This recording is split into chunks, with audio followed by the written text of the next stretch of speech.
आज मैं आप सबको एक कथा सुनाता हूं। एक दिन प्रातः एक व्यापारी अपने घर से निकला। घर से निकलते ही एक बिल्ली ने उस व्यापारी का मार्ग काट दिया। व्यापारी घबरा गया। वो फिर से घर लौट गया और शुभ घड़ी की प्रतीक्षा करने लगा। और जब वो पुनः अपने घर से निकला तब वो वाहन जा चुका था जिससे राजा तक पहुंचकर उसे भेंट देनी थी। राजा को भेंट नहीं मिली। राजा क्रोधित हो गए। राजा ने उस व्यापारी का व्यापार बंद करवा दिया। इस कारण व्यापारी क्रोधित होकर घर पर अपनी पत्नी से लड़ बैठा।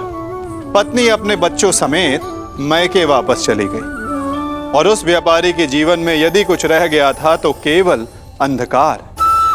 और इन सब का कारण वो उस बिल्ली को मानता रहा जिसने उसका मार्ग काटा था।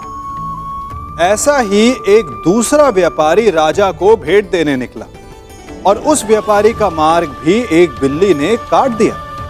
वो व्यापारी तनिक घबराया, परंतु उसने आगे बढ़ना अधिक उचित समझा। राजा तक वो समय पर पहुंचा।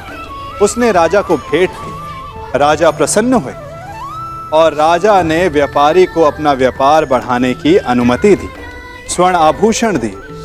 जब व्यापारी घर पर पहुंचा तो पत्नी को आभूषण और अपने बच्चों को देने के लिए वस्त्र थे उसके पास। हर ओर प्रसन्नता थी।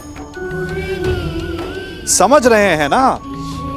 दोनों के साथ एक ही प्रकार की घटना हुई, परंतु दोनों की प्रतिक्रिया भिन्न थी।